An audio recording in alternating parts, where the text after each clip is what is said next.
완벽주의 버리기. 완벽해야 된다는 생각 때문에 시작도 못하고 게으른 완벽주의자가 된 적 있으세요? 해결책은 너무나 간단합니다. 대충 시작해서 대충 완성을 목표로 해보세요. 처음부터 100점짜리 완벽한 결과물 대신 60에서 70점 정도의 결과물을 완성하는 걸 목표로 해보세요. 일단 지금 그냥 대충 시작해서 대충이라도 완성해보세요. 그렇게 결과물이 완성되면 조금씩 고치고 발전시키면서 필요한 부분만 보완해 나가면 됩니다. 완벽히 하려고 하는 순간 부담감을 느끼게 되고, 부담감을 느끼게 되는 순간 시작하는 게 어려워집니다. 대충 시작해서 일단 완성이라도 해보겠다는 마인드가 실행력을 더 높여줍니다. 예를 들어 보고서를 써야 한다면 목차만이라도 대충 완성해보세요. 글을 읽어야 한다면 정독하지 말고 그냥 대충 읽는 것부터 시작해보세요. 그 작은 시작과 대충이라도 완성하는 경험이 다음 행동으로 이어지게 만드는 모멘텀이 되어줍니다. 일단 뭐든 대충 시작하고 대충 완성해보세요. 그러면 실행력이 높아집니다. 1%의 성장에 집중하기. 예를 들어 내가 초보자인데 어떤 일을 잘하냐 못하냐의 기준을 항상 결과, 성과에만 둔다면 좌절할 수밖에 없습니다. 왜냐하면 지금 막 시작한 초보자니까요. 어떤 분야의 대가라고 해서 달라지지 않습니다. 리오넬 메시, 마이클 조던 같은 세계 최고 선수들도 승률이 60에서 65%입니다. 즉 10번 싸우면 3, 4번은 지게 된다는 말이죠. 그래서 결과에만 집착하게 되면 좌절이 커서 쉽게 포기할 수밖에 없게 됩니다. 그러면 어떻게 할까요? 매일 1% 성장에만 집중하는 겁니다. 어떤 일의 결과에 상관없이 어제보다 1% 더 노력하고 1% 더 시도하고 1%만 더 배워보는 겁니다. 나의 목표를 성공에 두는 것이 아니라 어제보다 1% 성장된 나 자신에 두는 것입니다. 만약 그게 공부라면 어제보다 5페이지 더 책을 읽어보는 것이고, 운동이라면 스쿼트 하나라도 더 해주는 겁니다. 어찌됐든 어제보다 1%만 더 나아지게 만들어 보는 겁니다. 이런 1%의 작은 성장들이 꾸준히 쌓이면 반드시 비범해지는 순간이 오게 됩니다. 꾸준함이 비범함을 만드니까요. 덜도 말고 더도 말고 오늘부터 딱 1% 성장하는 것에 집중해보세요. 결과가 아닌 성장에 집중하다 보면 결과에 따라 멘탈이 흔들리지 않고, 그렇게 계속 성장하다 보면 어느새 결과도 반드시 좋게 따라오게 됩니다. 목표 작게 낮추기. 목표가 너무 크면 너무 거대해 보여서 할 엄두가 안 나게 되고요. 열심히 노력해도 이루어질 각이 안 보이니 절망해서 포기하게 됩니다. 지금 여러분은 어떤 목표를 가지고 계신가요? 그것을 위해 충분히 노력하고 계신가요? 만약 지금 목표 달성에 어려움을 겪고 있다면 그 목표를 아주 작게 낮춰보세요. 예를 들어 10kg 다이어트가 목표라면 일단 2kg 빼는 것으로 목표를 작게 낮춰보세요. 책 1시간 읽는 게 목표라면 10분 책 읽는 것으로 목표를 작게 낮춰보세요. 일단 여러분의 목표가 무엇이든 그 목표가 달성하기 어렵게 느껴진다면 최대한 낮춰서 다시 시작해보세요. 작은 목표부터 성취해야 큰 목표도 성취할 수 있습니다. 지금 당장 아주 작은 목표부터 세우고 성취해보세요. 목표를 작게 낮출수록 성취하기 쉬워지고, 그런 과정에서 자신감이 쌓이면서 더 큰 목표도 성취할 수 있게 됩니다. 목표를 작게 낮춰서 일단 작은 목표부터 성취해보세요. 가슴 뜨는 이유 찾기. 지금 내가 어떤 일을 해야만 하는 이유를 알고 있지만 몸은 꿈쩍도 안 하고 자꾸 게을러지시나요? 사실 행동의 시작은 머리에서 시작되지 않고 가슴에서 시작됩니다. 논리적인 이유로 아무리 머리를 설득해봐야 몸은 움직이지 않습니다. 근데 가슴이 뛰면 행동으로 바로 움직이게 됩니다. 여러분이 현재 변화가 필요하거나 꼭 해야 될 일이 있다면 그걸 열심히 해야만 하는 가슴 뛰는 이유를 먼저 찾아보세요. 중요한 건 머리가 아닌 가슴에서 찾는 겁니다. 그걸 해야 하는 가슴 뛰는 이유를 찾는다면 누가 하지 말라고 해도 그 일을 하게 됩니다. 중요한 건 나만의 가슴 뛰는 이유를 찾는 겁니다. 행동은 머리가 아닌 가슴에서 시작되니까요. 안 하면 X 되는 이유 찾기. 혹시 일을 습관적으로 미루게 되시나요? 동기부여 영상도 찾아보지만 딱 그때뿐인가요? 그거보다 더 강력한 방법을 소개해드리겠습니다. 바로 지금 내가 이 행동을 안 하면 X 되는 이유를 찾는 겁니다. 예를 들어 친구들은 모두 목표를 이뤘는데 여러분만 뒤처져 있는 모습을 한번 상상해보세요. 여러분이 꿈꿔왔던 모든 기회가 사라지고 후회와 자책 속에 사는 나 자신의 모습을 한번 상상해보세요. 이처럼 여러분이 가장 맞닥뜨리기 싫고 두려운 현실은 무엇인가요? 그 최악의 상황을 상상해보세요. 그리고 지금 내가 해야 할 걸 하지 않으면 실제로 그 상황이 나에게 올 수 있다고 생각해보세요. 그 최악의 순간과 상황을 시각화해보세요. 그러면 그렇게 되는 게 싫고 두려워서 강력한 동기가 생긴과 동시에 바로 행동하게 됩니다. 지금 내가 안 하면 X 되는 이유를 찾고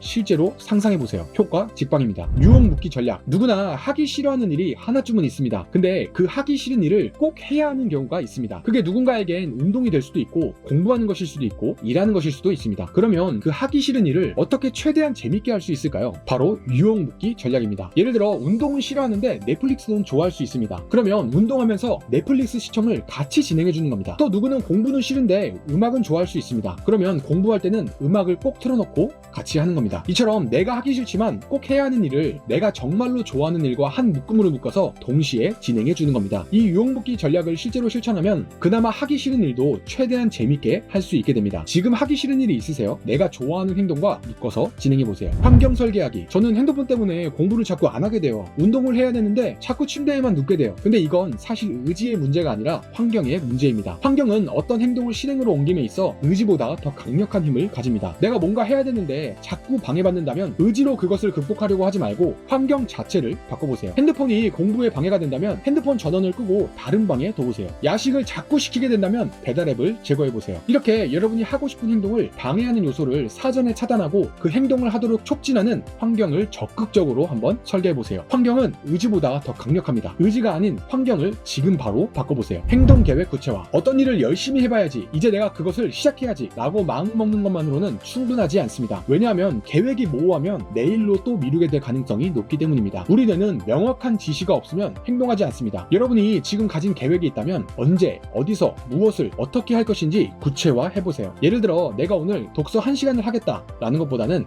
매일 저녁 7시 30분부터 8시 30분까지 안방에서 책을 읽겠다 라고 구체적으로 계획을 세워보세요. 단순히 운동해야지 보다는 이번 주 월수금 저녁 8시부터 9시까지는 집 앞 헬스장에서 운동을 한다, 이렇게 구체적인 계획을 세워보세요. 내가 뭔가 해야겠다고 마음먹었다면 언제, 어디서, 무엇을 어떻게 할 것인지 구체적인 계획을 세우고 움직여보세요. 그러면 실행력이 놀랍도록 높아지실 겁니다. 기억하세요. 계획이란 모호하면 안 하게 되고 구체적이면 하게 된다.